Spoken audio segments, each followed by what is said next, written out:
Komunikasi, welcome back to 15 on the air. Bersama aku Kayla Aura Hartoyo, mahasiswa Ilmu Komunikasi yang akan membantu acara hari ini.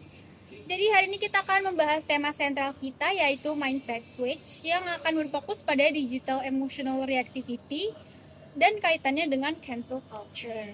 Nah, topik ini sangat relevan dengan dinamika komunikasi massa dan etika komunikasi kita.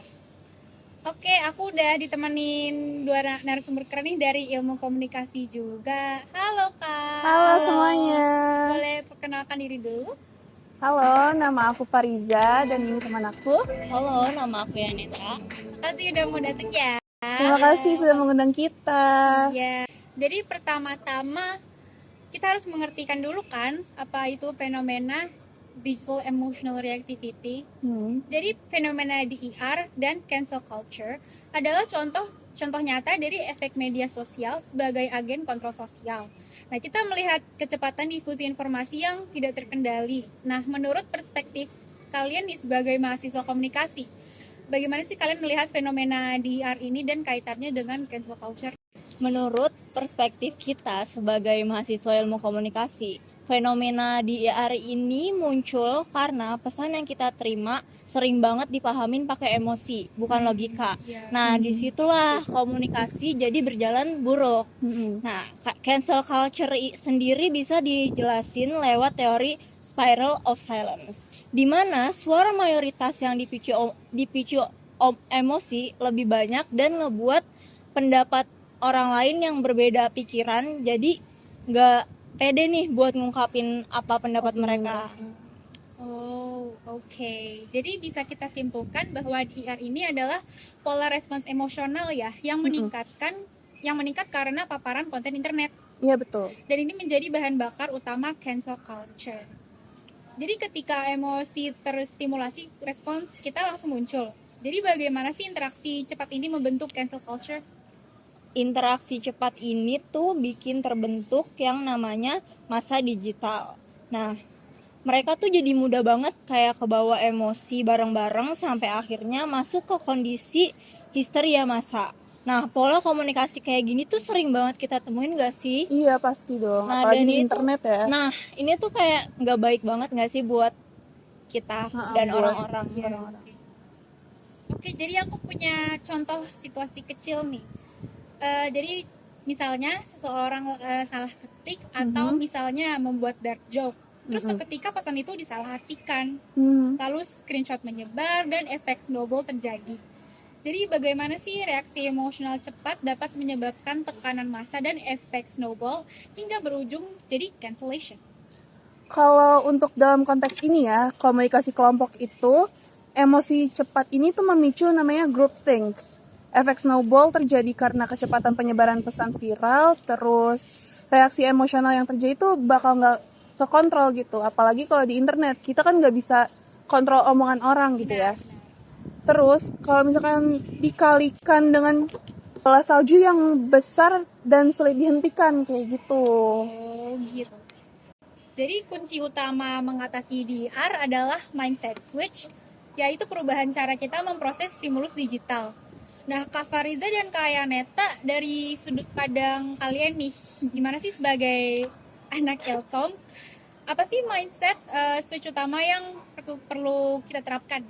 Kalau dari aku sendiri sih ada beberapa mindset switch dari teori komunikasi antar pribadi ya, yaitu ada tunda reaksi selama 10 detik, jadi kayak lakukan jeda kognitif gitu loh. Kayak kita mesti berhati-hati untuk merespon, kayak kita pikirkan dalam-dalam apakah respon yang baik untuk dilontarkan gitu.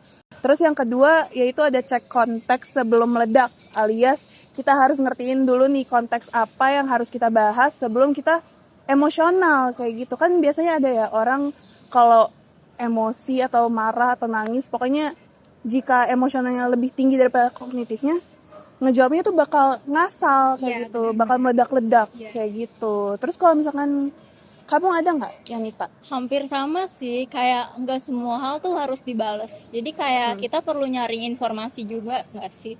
Iya, pastinya kita harus konfirmasi dulu nih. apa Oke. konteksnya kayak gitu. Berarti jangan spontan ya. Gitu. Iya. Uhuy. Uhuy. Anjir. Oke, bagus sekali. Jadi Kak Masih Fariza dan Kak Neta nih bisa gak sih kalian jelaskan tips praktis dan contoh penerapannya sehari-hari biar mindset switch ini benar-benar berjalan? Tentu aja dong. Tips praktis dari aku yang berfokus pada jeda kognitif itu adalah mengaktifkan fitur draft di ponsel atau mengetik di aplikasi Notes, alias kita harus catat-catat dulu nih apa poin-poin yang penting gitu. Contoh penerapannya, ketika ngelihat tweet provokatif, alih-alih langsung nekan kiri ngomel-ngomel gitu, ketik dulu komentarnya kita ketik dulu komentar kita di Notes. Abis itu setelah 10 detik setelah kita pikir-pikirkan lagi, kita buka lagi apakah tweet yang kita ketik itu masih berkorelasi dengan yang emosi kita, apakah iya, apakah tidak gitu. Karena biasanya gini, kita bisa menyentingnya menjadi lebih rasional atau menyadari bahwa respon itu tidak perlu gitu. Jadi perlu hati-hati dulu kayak gitu.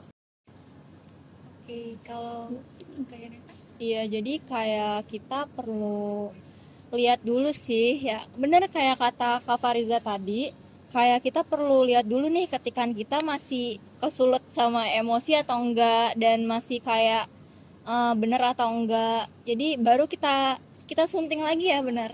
Terus baru nih kita lontarin. Kalau tips dari aku yang berfokus pada empati dan etika, yaitu aktifin fitur senyap. Nah, contoh penerapan itu kalau ada akun atau topik yang terus-menerus micu emosi kita, jangan langsung kita tangkep nih, atau kayak jangan langsung kita telan mentah-mentah nih, soalnya emosi kita gampang menggebu-gebu juga kan, gampang kesulut gitu. Nah, cukup kita senyapin aja, dan akun tersebut tuh cukup kita senyapkan akun untuk nerapin gak semua harus dibalas. Nah, buat ngelindungin diri dari stimulus emosional yang berulang dan ngejaga tone komunikasi kita agar tetap beretika. Nah, kayak gitu. Oke guys, jadi karena tadi kita udah ngomong hal yang berat-berat nih dan yang serius ya, lumayan serius. Jadi sekarang kita pengen ice breaking dulu nih sama Kak Fadi sama Kak Neta. Yeay, kita pengen main game nih. Game yes no aja. Tapi gini kita cepet-cepetan ya. Oke. Ini pokoknya yes no. Jadi di kartu yes or no kalian angkat aja. Oke. kita harus diskusi dulu apa? Ya enggak lah, spontan. Oh, spontan. Berarti sambil keluarin opini kita secara langsung Boleh, ya. boleh. Oke, langsung aja ya kita ke first question. Pernah nggak sih merasa emosi langsung naik gara-gara komentar netizen? Yes. Tuh pasti pernah banget gak sih? Maksudnya kayak di saat kita punya opini yang lain terus ngeliat orang kesannya tuh kok kayak sotoy banget gitu ya. Bener. Nah, ditambah lagi reply di bawah tuh kayak cuman ikut-ikutan doang, kayak tanpa ngasih opini lanjutan kayak gitu. tanpa kasih opini yang kuat lah ya. Jadinya ngegiring. Iya, jadi ngegiring opini. Dan cerita. ngebuat kita kayak, nih apa sih komen-komen kayak Sotoy gini? banget iya. Kayak gitu. Tapi nggak dikomenin dong. Enggak. Kita menerapkan jeda 10 detik sebelum berkomentar. Karena kita enak komunikasi ya. Baik. Oke, langsung aja next question. Semua opini harus dibalas atau enggak? No. Kita pilih no ya. Ya. Kenapa? No. Karena Apa? Karena nggak semua cuitan orang itu perlu dibalas. Kadang tuh kita harus membiarkan mindset let them be gitu. Benar banget.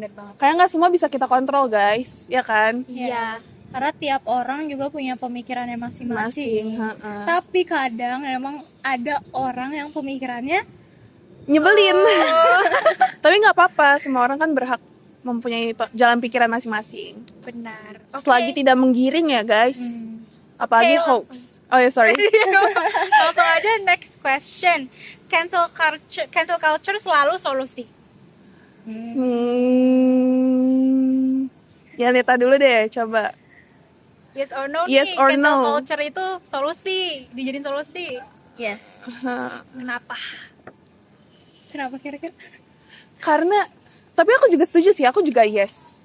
Karena at some point gini, cancel culture itu jatuhnya sanksi sosial. Ya Iya, kan? iya, iya, iya. Sanksi sosial yang bisa bikin efek jerak ke pelaku gitu loh. Karena gini, kebanyakan yang kita cancel itu adalah orang-orang yang punya muka di publik, yang berpengaruh, yang berpengaruh, yang berpenghasilan dari publik. dan gak mungkin dong kayak seorang public figure tuh kayak punya sikap yang buruk buat Iya. Iya, Padahal iya. dia kan adalah public figure, nggak mungkin dong punya sikap yang buruk menjadi percontohan kan. Jadi kalau misalnya kita cancel, mungkin dia jerak, mungkin dia tobat kali guys. Tapi akhir-akhir ini di Indonesia juga banyak sih Udah yang- mulai kenceng iya, ya, iya, syukurnya. benar. Siapa tuh yang terakhir? Yang terakhir yang itulah adalah pokoknya, adalah pokoknya. Oke, langsung next question. Mm-mm. Mute itu lebih sehat daripada debat panjang. Yes banget. Yes banget. Yes banget. Hard on this guys, hard on this. Coba gimana dong? Mesti kenapa? Alasannya? Karena kalau kita nggak mute, kita bakal kesulut emosi. Iya, betul.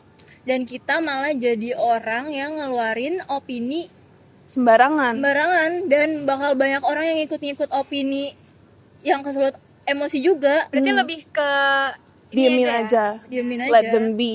Sekali lagi balik lagi, let them be. Biar nggak capek emosional juga ya. Betul, nggak menguras emosi, Iya, nggak ngurus emosi. nggak menguras energi untuk berdebat. Karena Benar, debat benar. itu nguras energi banget sejujurnya. Aku setuju sih. Oke, langsung last question. Wah. Mindset switch bisa bikin komunikasi digital lebih sehat. Yes, setuju sekali. Karena dengan mindset switch kita jadi tahu nih opini dari sebagian orang. Kita kan kayak kata kita tadi, Iya, tiap orang punya pandangannya opini. beda-beda. Nah, pandangan dan opininya masing-masing. Kita juga nggak bisa tuh kayak opini dia beda sama kita nggak terima. Kita Nggak boleh. let them.